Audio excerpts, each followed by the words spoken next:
Well, the future of college football is upon us, and we're seeing the sport change dramatically. I wanted to talk about the future of the sport and why I think Georgia's well positioned on two different levels. Number one, the deal with Disney. Number two, their situation in a fast growing state where they are the dominant program. Atlanta is key in this, but it's not exclusively about Atlanta. The number one thing that's driving college football in the future. It's not NIL, although that is important. It is these television deals that are coming up, and you're seeing right now this week or soon thereafter, the Big Ten is going to announce a new deal where the conference will get a $1 billion a season um, deal hammered out for their media rights. Now, $1 billion is a lot of money. I don't know about you, but the last time I had $1 billion was never. But the truth is that with the schools that are in the Big Ten, this is a deal that makes sense. This is not a reckless deal or anything like that. But you've got 14 schools in the league, and everybody's going to have to divvy that money up.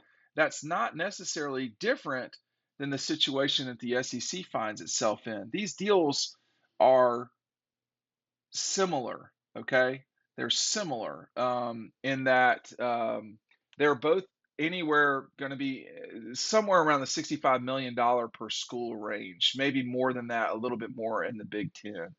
Um, what I wanted to do for sure to know, and I have a little bit better understanding of this now, is that when Texas and Oklahoma come into the SEC, the deal will not change substantively for the schools that are in the league now. And what I mean by that is if you're getting 65 to 70 million dollars now as an SEC school, my understanding is that that will continue.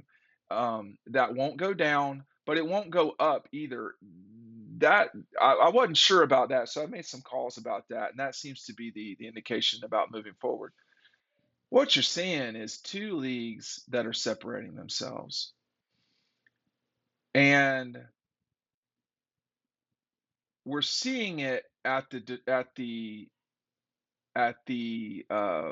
this is a zero sum game. If you don't know what that means, it just means one minus one equals zero.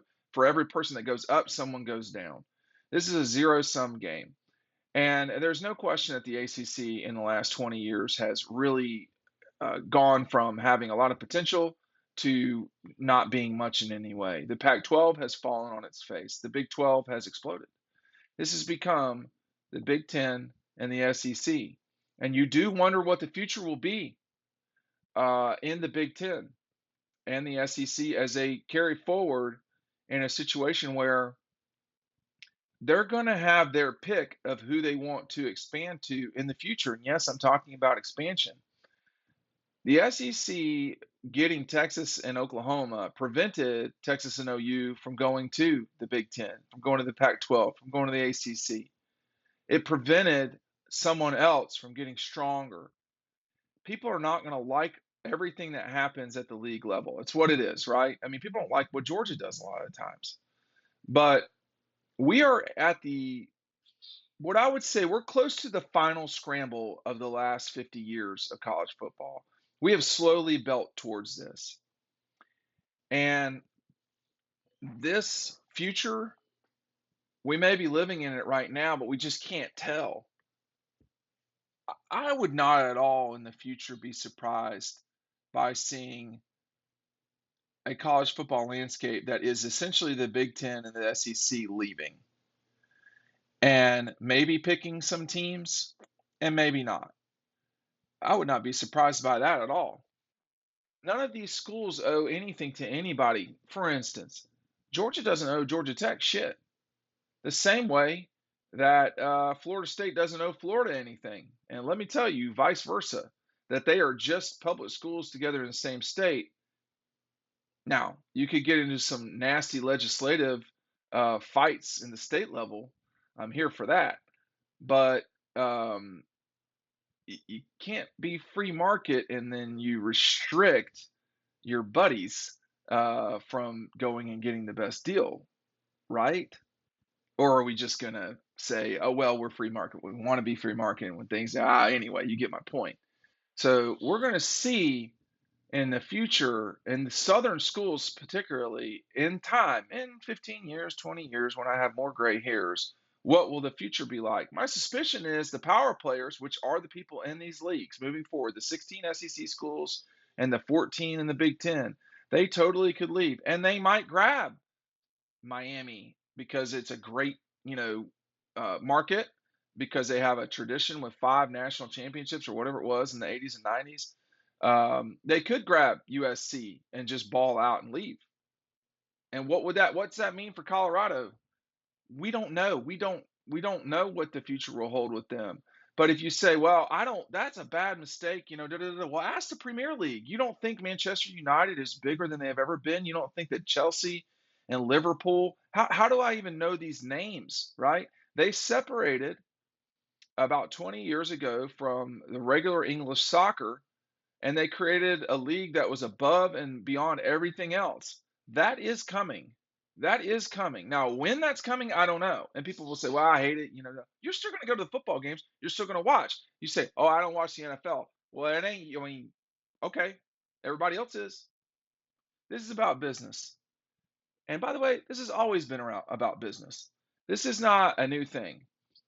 So the future of college football, Georgia will certainly be in the middle of it. Georgia helped cause this in multiple ways. This didn't just happen. Georgia had a heavy hand in it.